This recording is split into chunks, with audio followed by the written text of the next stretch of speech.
Crooks beware. Detective Pepper's in the house.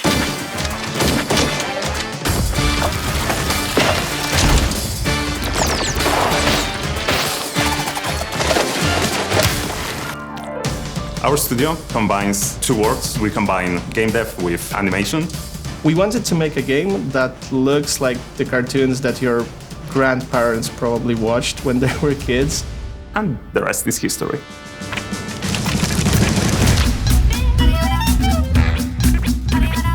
Mousberg for Hire for me is unique. They won't even know what hit them. Surprising. My hero!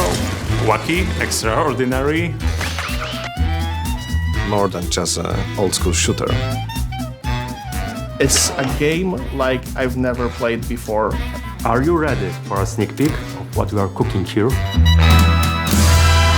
Oh boy, here we go. My name is Maciej Krzemień. I'm the lead producer at Fumi Games. Mouse for Hire is an FPS game, but in a very unusual setting of a cartoon. It's in 3D environment, but what's really unique is that everything you see, characters, weapons, it's drawn by hand, frame by frame. Everything you see in the game is handcrafted. So at the beginning, we specialized in short film animations. But I always think that people should have the possibility and space to be creative. So when Michał Rostek, our art director, came to me with this great idea, I knew he was onto something. Hi, I'm Michał Rostek. I'm the art director and lead animator. For me, this game is a great opportunity to spread with the world my passion about the rubber hose animation. It is like part of pop culture that resonates with people all around the world. My name is Mateusz, and I'm a lead narrative designer at Fumi Games. What excites me the most about the story of Mouse is just this sheer comedy of it, despite tackling subjects that are quite serious. There's something rotten at the heart of Mousberg. I'm Łukasz Błaszczyk. I'm the lead game designer for Mousberg for Hire. What I hope that fans will learn from this video is that it isn't just another copy-paste of a boomer shooter. You're gonna meet NPCs, you're gonna learn the world, you're gonna find a deep, engaging story. We've designed the game around you having fun.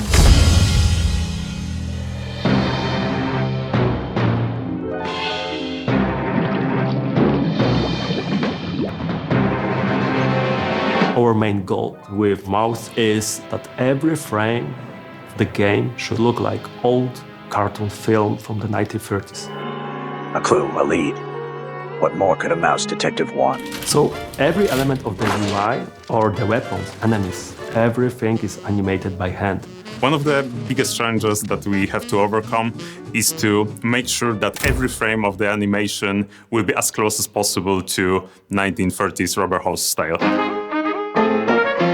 Rubber hose animation is the style of animation developed in the United States in 1920s, 1930s, and the things that could be the representative of this art style is the bouncing animation. Everything bends, everything stretches and squeezes. It gives us all kinds of different things that, for example, our characters can do with their hands or legs. We're not limited by a realistic art style. So when we consider 2D characters running around a 3D environment, that presents a challenge for designers. So unlike the 3D characters that we can make the one model of the characters and turn him around, we need to make 6 different positions, 6 different angles for each of the characters. So front, left, side, back side, and back. So when we are going through the 3D environment, we can see the character who is flat and turn him around. And the final result of this is a lot of drawings to do. With 2D, every single change I, as a designer, make to the game balance, that causes an avalanche of changes for the game itself. If I speed up a character, they have to redo animations. The art team loves me.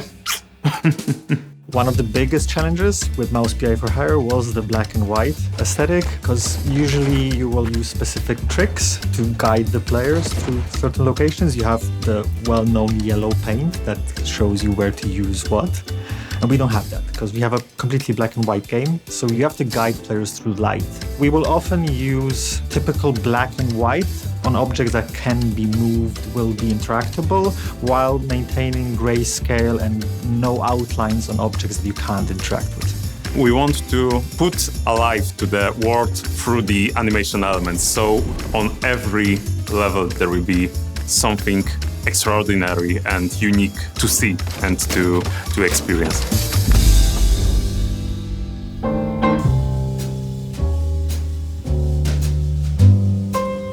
The world of Mouse PI for Hire is a sprawling world that we were working hard on making as believable as it can be in a rubber hose style. And as such, it's a little bit comedic and is a little bit serious when it needs to be.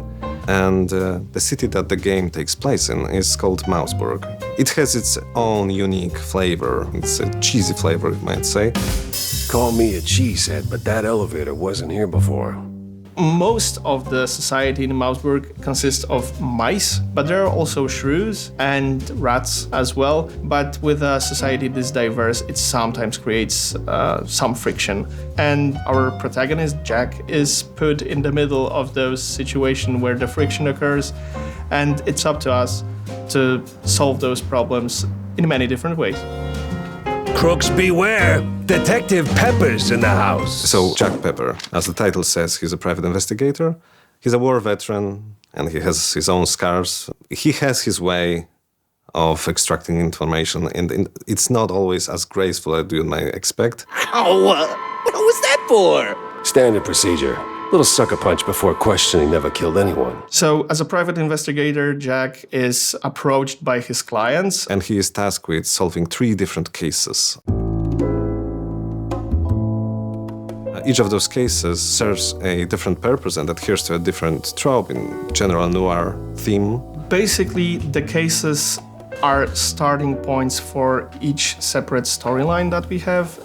Along the way, on the levels, we find some clues. Sometimes these are notes, sometimes these are physical items. Seems I'm not the only party here. And once we get back to Jack's office, we approach a corkboard. And whenever there is even a feeble connection between those evidences, you just link them with a red line, which in our case is a gray line. And there's a chance that it will open up a way to move the case forward, to open up next level, or open up the conversations with an NPC in the hub zone. The hub is our home, where you start the case, where you end every case. There are 3 main areas in the hub. Jack's office, a pub called Little Big that is run by John Brown, Jack's friend. And there's Tammy's workshop, when you can upgrade your weapons and just talk to her whenever your heart's desire. What's up, Jack? When you visit the Little Big pub, you can encounter 3 different NPCs. Each of them serves as a handler for a different minigame, one of which is a collectible baseball card game. You can collect cards throughout the whole world. Almost every single level has at least one hidden somewhere, and based on that you can build your own deck of cards. In our minigames, you can sometimes win hints, additional clues, or parts for some upgrades. So whenever you're stuck with your current case, there's always someone to talk to in the hub. I'm Igor. Igor, not Igor. And as soon as you have your next steps figured out, then you can go just find your car, and as soon as you interact with it, you're being transported into overworld map, through which you can traverse with a little nicely painted car and arrive at the specific destination that the case urges you to go to. Mouse PI for Hire has more than 10 biomes. Every single biome has somewhere between 1 to 4 levels in it. Since the story is set in the noir style, we thought that every level in the game should be inspired by locations from the cartoons from that era. We want to make sure that the levels will be not only full of variety of places, but also will be as wacky, as cartoony as possible.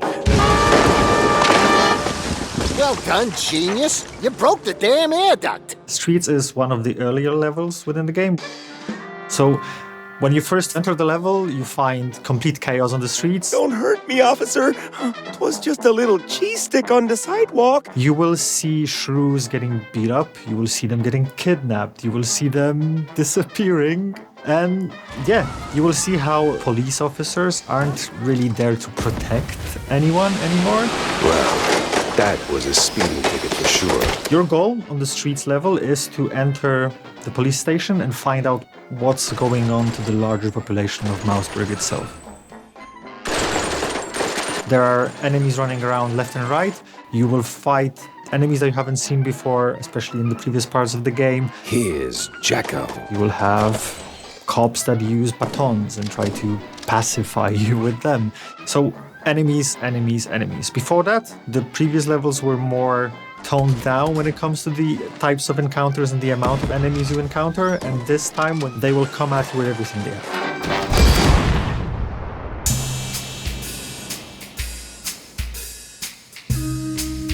It's pretty difficult to be a one-man army and the single hero who saves the day, even in a cartoon world. So we want the game to be challenging but fair at the same time. Where the hell did those lunatics crawl out from? I'm taking a small amount of specific enemies, like melee enemies, ranged enemies, tank enemies, and those are initially presented to you as the player to deal with, learn how they behave, learn what to expect, and then we add twists, what we call modifiers to them.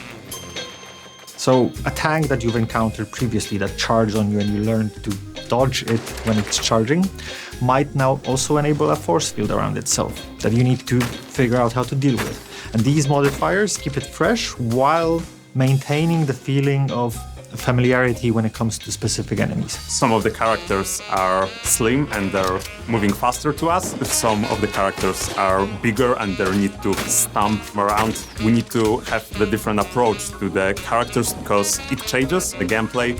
So it's not just the basic type of enemy, you will also encounter bigger enemies, larger enemies, more complex enemies, like one that we've already shown, the Vicatore, or the alligator as it was nicknamed. And you might also encounter my favorite boss enemy, which is the third wife.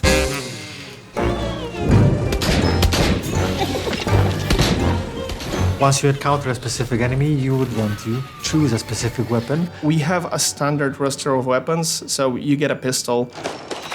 Obviously, you have a shotgun, a Tommy gun.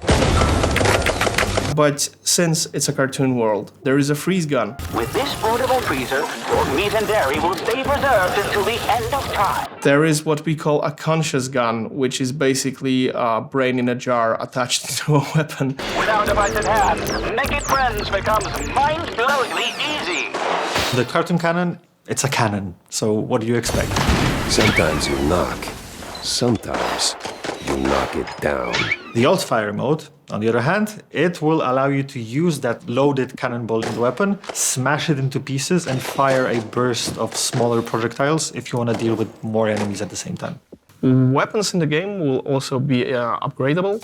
There's a progression path you can follow as a player, so it's not just I gain the weapon and that's it. I can also improve it. I'll gain additional firing modes to that weapon. So every single weapon that you encounter as a player or unlock as a player should feel fresh, not a copy-paste of something already found. So our approach was to give every single weapon a feeling of that's a perfect weapon for that specific enemy. However, how we designed it and how players use it might be a completely different scenarios. You need to feel like you actually deal a lot of damage. So we managed to achieve that both animation-wise and sound-wise. We understand that what players feel, it's always a blend of what you see and what you hear on screen, right? So obviously the first and the most important part was to make sure that the sound design properly accompanies the gunplay. So we have to balance our sound effects to sound pretty oomphy in a kind of way. You need to feel like you're shooting someone in the face sometime, right? We also need to make sure that the music in game sounds like the old cartoons that we refer to. So what we did, and it's actually a feature that we are really proud of, is we added a couple of different distortion filters to the sound in the game that you can choose from. starting with a filter that sounds like very early wax cylinder recordings with a heavy distortion. You can choose to use a filter that resembles, say, 1930s/1940s vinyl records. Obviously, if you want your sound in Mouse to be crispy clean, that's fine. You can opt to do that. So we want the players to be able to customize their sound experience to an extent, which is pretty cool because it does change how it feels.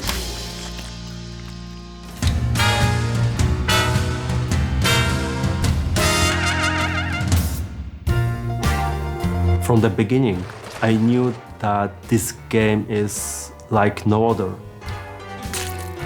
It's handcrafted entertainment full of love, made for real people, by real people, which is amazing. We just want to give the players this fascinating world that is outlandish and relatable at the same time. The whole game as a package is exciting because every little detail that we work on across every team just makes something unique.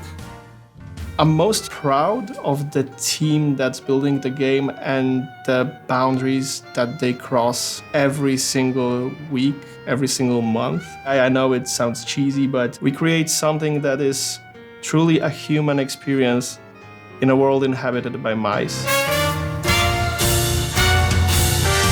When you are a creator, you always want people to enjoy the work that we do. So it was really outstanding for me that this idea resonates with all variety of people.